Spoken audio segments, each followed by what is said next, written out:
Vande Mataram network 10 देख रहे हैं आप और मैं हूं आपके साथ पूजा अग्रवाल। हमारे खास कार्यक्रम रिपोर्टर लाइव में आपका स्वागत है। इस प्रोग्राम में हमारे साथ देश के कोने कोने से हमारे रिपोर्टर्स जुड़ते हैं और आज दिन भर में क्या कुछ होने वाला है या क्या कुछ खास रहेगा इसके बारे में हम चर्चा करेंगे। तो चलिए शुरुआत करते हैं और सबसे पहले शुरुआत करेंगे सूरज कुमार के साथ, जो कि हमारे साथ झारखंड राज्य से जुड़ चुके हैं। सूरज, आपसे जानना चाहेंगे कि आखिर आज राज्य में क्या कुछ बड़ा रहेगा, क्या कुछ खास होगा? आज कांग्रेस के राष्ट्रीय अध्यक्ष सोनिया गांधी ने विपक्षियों के साथ वर्चुअल बैठक बुलाई है और इस बैठक में झारखंड के मुख्यमंत्री हेमंत सोरेन भी शामिल होने वाले हैं। जाहिर तौर पर आपने देखा कि तमाम जो विपक्षी पार्टी है, 15 पार्टियों के जो दलीय नेता, उनके साथ सोनिया गांधी कई मुद्दों पर आज चर्चाएं करेंगी और इस वर्चुअल बैठक में झारखंड के मुख्यमंत्री हेमंत सोरेन भी अपने कई मुद्दे, कई एजेंडे को रखेंगे कि विपक्ष किस तरह से एकजुट होकर बीजेपी के खिलाफ सड़क पर उतर सकती है, अन्य मुद्दों को लेकर केंद्र सरकार को घेर सकती। जी चलिए, तो अब रुक कर लेते हैं जम्मू कश्मीर का रुख करते हुए हम अपने संवाददाता रईस बानी से बात करेंगे। रईस, आज क्या कुछ खास, क्या कुछ बड़ा रहेगा जम्मू कश्मीर में? जी पूजा, मैं आपको बता दूं कि आज जम्मू कश्मीर की दो बड़ी खबरें हैं। पहले अगर हम पहली खबर की तरफ देखें, दक्षिण कश्मीर के खीव पांपोर में आज सुबह ही फौज और पुलिस ने जो है खीव पांपोर में सर्च ऑपरेशन किया और उसी दौरान उनको इन्फॉर्मेशन थी, वहां पे मिलिटेंट की छुपे होने की खबर थी। जो ही उन्होंने वहां पे मौके पे पहुंचे जहां मिलिटेंट छुपे हुए थे, तो मिलिटेंट ने उनपे जो है फायरिंग की और जवाबी कार्रवाई में एनकाउंटर जो है वो शुरू हुआ और आखिरी इतना मिलने तक जो है 2 मिलिटेंट को जो है फौज ने मार गिराया और दोनों मिलिटेंट जो है हिजबुल मुजाहिदीन के बताए जा रहे हैं और उनसे जो हथियार है वो भी बरामद किया गया है। AK-47 और कुछ पिस्टल भी जो है वहां से उनसे रिकवर किया गया। और आपको मैं बता दूं, ये बड़ी खबर है जम्मू कश्मीर में फौज के लिए कि 2 हिजबुल मुजाहिदीन के मिलिटेंट को मार गया। और दूसरी खबर हम देखा जाए, कल अगर हम बात करें, कल रात की जो है जम्मू कश्मीर अपनी पार्टी के जो लीडर है कुलगाम से गुलाम हसन, जो दिवसर में रहते थे, उनको जो है मिलिटेंट ने जो है गोली मारकर जो है हलाक कर दिया। और आपको मैं बता दूं कि उसको ये इससे पहले भी अगर हम भारतीय जनता पार्टी के जो लीडर है दक्षिण कश्मीर के, चाहे कुलगाम के, चाहे अनंतनाग या पुलवामा के, और जितने भी बीजेपी के लीडर्स है उन पे अटैक हो रहा है। कल पहली बार जो है जम्मू कश्मीर अपनी पार्टी के लीडर पे भी कल अटैक हुआ। और आपको मैं बता दूं, जिस तरीके से लगातार अटैक्स होना और आज सुबह ही जो है खीव पांपोर में, ये भी दक्षिण कश्मीर में पड़ता है, वहां पे जो है एनकाउंटर जो है वहां पे हुआ और 2 मिलिटेंट जो है अभी तक जो है मारे गए। जी पूजा। जी सूरज, जिस प्रकार से आपने तमाम जानकारी हमारे दर्शकों तक पहुंचाया, आपका बहुत बहुत शुक्रिया हमारे साथ जुड़ने के लिए। अब सीधे रुख करेंगे उत्तराखंड का और बात करेंगे हमारे संवाददाता ज्ञानेंद्र से, जो कि हमारे साथ देहरादून से लाइव जुड़ चुके हैं। ज्ञानेंद्र, आज क्या कुछ बड़ा और क्या कुछ महत्वपूर्ण उत्तराखंड में रहने वाला है? पूजा, उत्तराखंड में अगर खबरों की बात करें तो सबसे बड़ी खबर ये होगी आज की कि जिस तरीके से भाजपा के राष्ट्रीय अध्यक्ष JP नड्डा का पहले से जो प्रस्तावित दौरा है 2 दिवसीय उत्तराखंड का, आज से उसकी शुरुआत हो चुकी है। आज और कल वो हरिद्वार में रहने वाले हैं और जिस तरीके से 10:30 बजे वो जॉली ग्राउंड एयरपोर्ट पहुंचे, वहां भव्य जो स्वागत है वो उनका किया गया है पार्टी के नेताओं और कार्यकर्ताओं की तरफ से। इस दौरान सूबे के मुख्यमंत्री पुष्कर सिंह धामी, पूर्व मुख्यमंत्री त्रिवेंद्र सिंह रावत, तीरथ सिंह रावत और केंद्रीय राज्य मंत्री अजय टम्टा समेत तमाम जो दिग्गज नेता हैं इस दौरान वहां मौजूद रहे हैं और उनका भव्य स्वागत किया गया है। और वहां से वो सड़क मार्ग से हरिद्वार के लिए रवाना हुए हैं। ऐसे में रास्ते में उनका कई जगह जो स्वागत है पार्टी के कार्यकर्ताओं की तरफ से किया गया है, चाहे वो रायवाला हो या फिर नेपाली फार्म हो, इन जगहों पे उनका भव्य स्वागत किया गया है। और वो हरिद्वार में जो पहली बैठक है 2 बजे करने वाले हैं।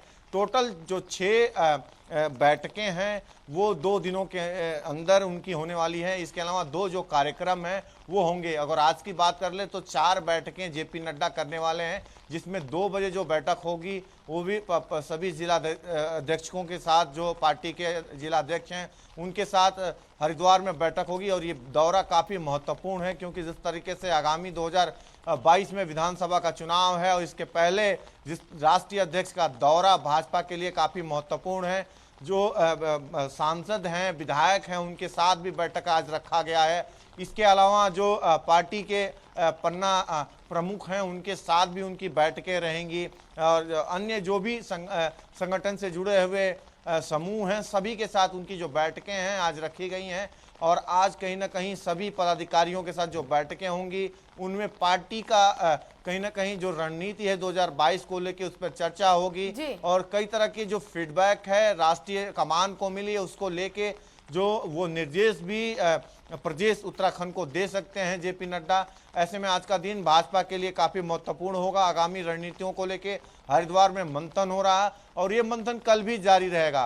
अगर दूसरी तरफ अगर बड़ी खबरों की बात करें तो कांग्रेस के जो उत्तराखंड के प्रदेश प्रभारी हैं देवेंद्र यादव, वो उत्तराखंड के दौरे पे हैं, वो उत्तराखंड पहुंच चुके हैं। आज अभी 12:30 बजे के करीब उनकी प्रेस कॉन्फ्रेंस प्रदेश कार्यालय में होने वाली है और ऐसे में काफी महत्वपूर्ण माना जा रहा है क्योंकि जिस तरीके से लगातार विपक्ष सरकार पे हमलावर हो रही है, क्योंकि अब काफी कम समय है विधानसभा के चुनाव में। इसके पहले जो रणनीतियां हैं विपक्ष भी बनाते हुए यहाँ नजर आ रही है। कांग्रेस की तरफ से आज जो प्रदेश प्रभारी हैं वो प्रेस कॉन्फ्रेंस करते हुए नजर आएंगे और सरकार को घेरते नजर आएंगे, क्योंकि प्रदेश के अंदर जिस तरीके से देखा जाए तो 23 तारीख से मानसून सत्र का आयोजन होना है। इसके ठीक पहले जो रणनीतियां हैं वो विपक्ष बना रही है कि किस प्रकार से सदन और सदन के बाहर सरकार को घेरा जा सके और यही वजह है कि आज की जो प्रेस कॉन्फ्रेंस है वो कई मुद्दों को लेके वो चर्चा करेंगे, सरकार के खिलाफ बोलते हुए नजर आएंगे और आगामी 2022 के जो रणनीतियां हैं उस पर जो फोकस है वो कांग्रेस के रहेगा और 23 तारीख से जो विधानसभा सत्र है उसमें किस प्रकार से सदन के अंदर और सदन के बाहर सरकार को विपक्ष घेरेगी ये भी कुछ चर्चा कर सकते हैं। ऐसे में अगर हम तीसरी अगर बड़ी खबर की बात करें तो लगातार रात से ही जो बारिश का सिलसिला है राजधानी देहरादून में देखने को मिल रहा है। अभी भी बारिश का जो कहर है वो देहरादून में देखने को मिल रहा है। अगर हम बात करें पहाड़ों की बात करें तो पहाड़ी जो जनपद हैं, अगर उत्तरकाशी, चमोली, रुद्रप्रयाग, टिहरी, नैनीताल की बात कर लें, खासकर कुमाऊं के इलाकों की बात कर लें, हम पिथौरागढ़, नैनीताल की बात कर लें, बागेश्वर की बात करें, अल्मोड़ा की बात करें, इन इलाकों में, ऊंचाई वाले इलाकों में बारिश का जो सिलसिला है लगातार रात से ही जारी है।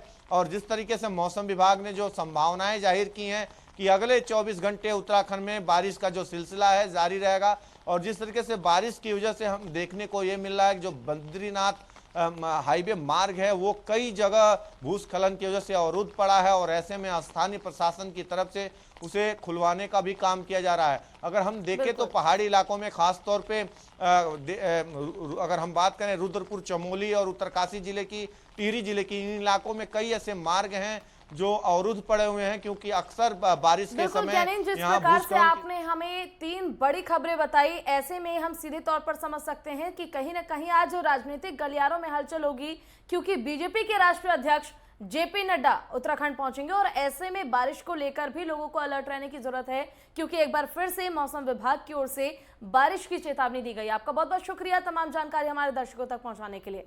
और अब सीधे रुख करेंगे झारखंड का, जहां की रांची से हमारे साथ हमारे संवाददाता सूरज एक बार फिर से जुड़ चुके हैं। सूरज, आपसे जानना चाहेंगे क्या कुछ खास रहेगा आज झारखंड में?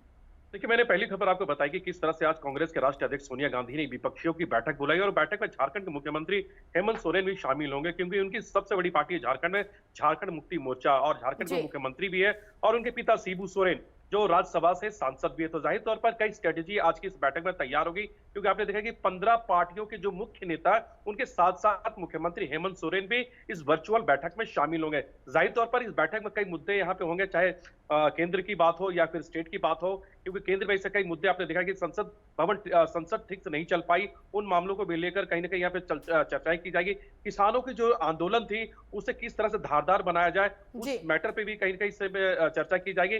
साथ ही जो विपक्षी एकता है, विपक्षी एकजुट है, उसे किस तरह से कायम की जाए, उस संगठन को किस तरह से मजबूत की जाए, इन तमाम मुद्दों पर सोनिया गांधी के साथ हेमंत सोरेन की यहाँ पे वर्चुअल बैठक के दौरान संवाद होगी। अगर हम दूसरी महत्वपूर्ण खबर की बात करें तो बिहार के नेता प्रतिपक्ष अपनी पार्टी को झारखंड में आरजेडी को मजबूत करने के लिए वो महीने में 2 बार यहाँ पे झारखंड में दौरा करेंगे और उनका पहला दौरा इसी महीने के लास्ट रविवार को यहाँ पे देखा जाएगा। और इस बैठक के दौरान पार्टी के जो शीर्ष नेता है आरजेडी के, राजद के, उनके साथ वो बैठक करेंगे और बैठक के दौरान जिस तरह से सबसे बड़ी पार्टी है विपक्ष की बिहार में राजद की, उसे किस तरह से झारखंड में भी मजबूत करे और पार्टी की जो संगठन है उसे किस तरह से धारदार करके आगे बढ़ाया जाए, इन स्ट्रेटजी को लेकर जो तेजस्वी यादव है जो बिहार के नेता प्रतिपक्ष है वो इस इस महीने के आखिरी रविवार को यहाँ पर मौजूद होंगे, क्योंकि उनकी पार्टी से झारखंड में शामिल सरकार में जो आरजेडी है उनके पार्टी से एक मंत्री पद भी है, जो जिसमें सत्यानंद भोक्ता जो राजस्व कोटे से वो मंत्री भी है।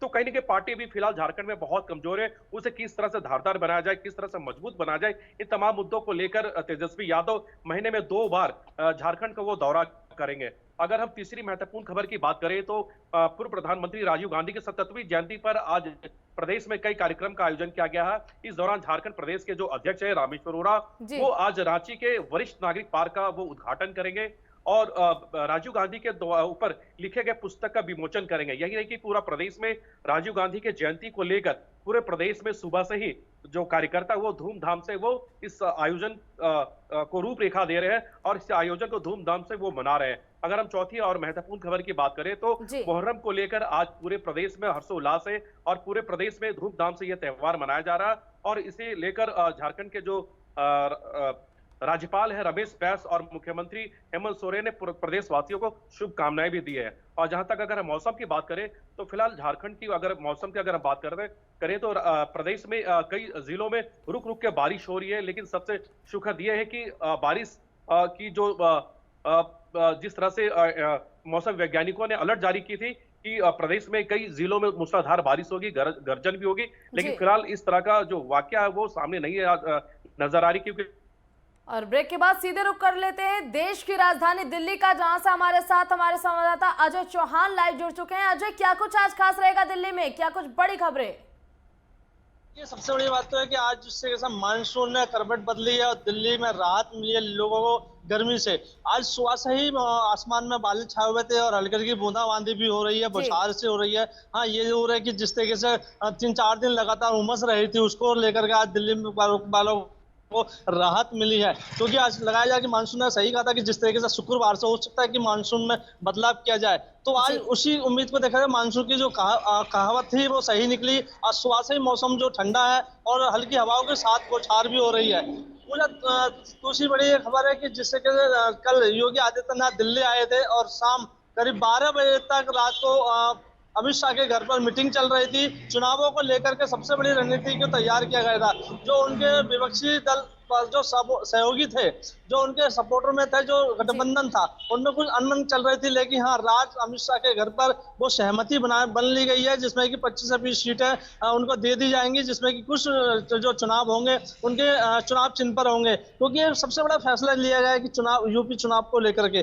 पूजा तीसरी खबर यह कि जिस तरीके से कोरोना को अगर हम बात करें, जिस तरीके से केसेस बढ़ रहे थे, लेकिन आज जिस तरीके से 24 घंटे में जो केसेस आए हैं वो सबसे कम केसेस आए हैं, यानी 25 केस आए जिसमें कि 2 लोगों की मृत्यु होगी। हाँ, ये जरूर है कि जिससे कि पालन किया जा रहा है, टेस्टिंग को बढ़ाया गया है, उससे कहीं ना कहीं लोगों को राहत मिल रही है। पूजा जी बिल्कुल अजय, जिस प्रकार से आपने ये 3 बड़ी खबरें बताई, राजनीति का मुद्दा तो हर जगह खास बना हुआ है, लेकिन ऐसे में अगर हम बात करें आम जनता के मुद्दा की, तो ऐसे में आज सबसे बड़ी खबर यही रही कि दिल्ली एनसीआर में अब कहीं ना कहीं हल्की राहत जरूर लोगों को मिली है उमस से बूंदाबांदी के जरिए। और वहीं अब अगर कोरोना की बात हम करें तो कोरोना की स्थिति जो है अभी स्थिर बनी हुई है, आंकड़े लगातार स्थिर बने हुए हैं। आपका बहुत बहुत शुक्रिया तमाम जानकारी के लिए। और सीधे रुख करेंगे अंकित पचौरी का, जो कि हमारे साथ लाइव जुड़ चुके हैं। अंकित, आपसे जानना चाहेंगे, भोपाल से वो लाइव हैं, कि आखिर क्या कुछ आज मध्य प्रदेश में खास रहेगा?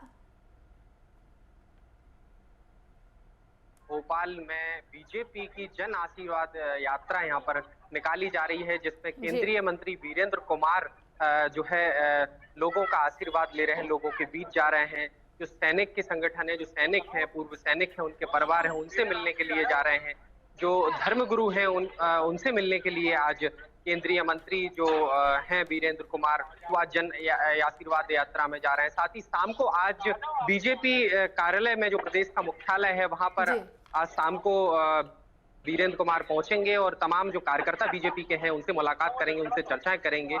तो आज बीजेपी की जन आशीर्वाद यात्रा राजधानी भोपाल है। साथ ही हम कोरोना की बात करें पूजा, तो आज राजधानी भोपाल में 6 नए कोरोना के मरीज मिले हैं, जिसके चलते शासन एक बार फिर जो है सख्त हो गया है। 6 मरीज मिलना और लगातार जो बाजार है उनमें जो राखी का त्योहार है, रक्षाबंधन का त्योहार है, उसको लेकर के जो है तमाम लोग जो है मार्केट में नजर आ रहे हैं, बाजारों में निकल रहे हैं। तो उसके चलते जो है एक चिंता है यहाँ पर मध्य प्रदेश में बढ़ गई है। तीसरी खबर की बात करें पूजा, हम तो मध्य प्रदेश सरकार ने एक फैसला लेते हुए अब 1 सितंबर से शराब की दुकानों पर बिल ग्राहकों को देने की आदेश यहाँ पर कर दिए। अब 1 सितंबर से जो शराब खरीदेंगे उनको बिल भी यहाँ पर दिया जाएगा। आपको बता दें कि पिछले समय मध्य प्रदेश में लगातार जो जहरीली शराब के कारण लोगों की मौत हुई थी, जो लगातार जो अवैध शराब के कारोबारी थे उनका जो धंधा फल फूल रहा था, उसके चलते एसआईटी ने एक सिफारिश सरकार से यहाँ पर की थी कि जो है लोगों को शराब की दुकानों पर बिल भी मिले। तो उसके चलते अब 1 सितंबर से जो शराब जो खरीदार हैं शराब की दुकानों पर उनको बिल दिया जाएगा। वहीं हम चौथी खबर की बात करें तो पूजा मध्य प्रदेश में एक नया मानसून सिस्टम एक्टिवेट हो गया है, जिसके चलते प्रदेश के विभिन्न हिस्सों में देख रहे थे अंकित की लगातार मध्य प्रदेश में शराब माफिया और शराब तस्करी का मामला बढ़ता जा रहा था। जहरीली शराब पीने से काफी लोग मौत के घाट उतर गए थे। ऐसे में सरकार की ओर से काफी अच्छा पहल ये किया गया कि 1 सितंबर से जो भी लोग शराब लेने जाएंगे उनको बिल लेना अनिवार्य होगा। आपका बहुत बहुत शुक्रिया तमाम जानकारी के लिए। सीधे रुख करेंगे हरियाणा का, जहां से हमारे साथ हमारी संवाददाता शिवानी लोहिया जुड़ चुकी हैं। शिवानी, क्या कुछ आज महत्वपूर्ण रहेगा, क्या कुछ बड़ा हरियाणा में रहेगा आज? बिल्कुल, मुझे जिस तरीके से बता दूं आपको कि आज जो है आज से हरियाणा के अंदर जो मानसून सत्र है उसकी शुरुआत हो चुकी है और आज से जो है मानसून शुरुआत जब सत्र की शुरुआत हो चुकी है तो 11 बजे से इसकी शुरुआत हुई है। सबसे पहले जो सीएम मनोहर लाल है वो जो है सबसे पहले जो श्रद्धांजलि के लिए वो पढ़ेंगे, फिर उसके बाद जो है जो सत्र की शुरुआत होगी। इस सत्र के अंदर कई मुद्दे उठाए जा सकते हैं। इसमें सबसे अहम मुद्दा जो है किसान मुद्दा हो सकता है, पेपर लीक का मुद्दा हो सकता है, अपराध का मुद्दा हो सकता है और इसको लेकर जो है विपक्ष और जो सत्ता पक्ष है उसके बीच में बहस हो सकती है और वहां पर सवाल और जवाब का जो सिलसिला है वो जारी रह सकता है। इसी के चलते जो ये भी खबर है कि सत्र के बाद जो है तुरंत बाद सत्र के बाद हरियाणा कैबिनेट में भी कुछ फेरबदल हो सकता है, लेकिन ये मानसून सत्र के बाद जो है कंफर्मेशन आएगी कि आखिर किस तरीके से जो हरियाणा कैबिनेट है उसमें फेरबदल होगा। वहीं अब दूसरी बड़ी खबर के बारे में बात करेंगे, जिसके तहत जो हरियाणा के गृह मंत्री अनिल विज है उन्होंने ये आदेश दिए हैं कि जो पेपर लीक मामला है, हाल ही में जो पेपर लीक मामला काफी हरियाणा में जो है फेमस मामला है, तूल पकड़ा हुआ है और इसी के चलते अब खुद अनिल विज जो गृह मंत्री है उन्होंने सीएम को ये बिल्कुल, जिस प्रकार से आपने बताया शिवानी की मॉनसून सत्र की शुरुआत हरियाणा में आज से हुई थी और ऐसे में तमाम मुद्दे हैं जिसको उठाया जा सकता है सदन में और ऐसे में विपक्ष के पास भी सबसे बड़ा मुद्दा आज होगा किसान मुद्दा। अब देखना यह होगा कि क्या इस बार हरियाणा में जो मॉनसून सत्र की शुरुआत हुई है वो भी हंगामेदार रहेगा। आपका बहुत बहुत शुक्रिया तमाम जानकारी के लिए। चलिए, इसी के साथ हमारे इस खास प्रोग्राम रिपोर्टर्स लाइव में बस इतना ही और हमने एक छोटी सी कोशिश की आपको तमाम राज्यों से हर वो महत्वपूर्ण खबर बताने की जिससे आप अवगत रहे और आपको जरूर पता हो। चलिए, इसी के साथ फिलहाल के लिए बस इतना ही। जय हिंद।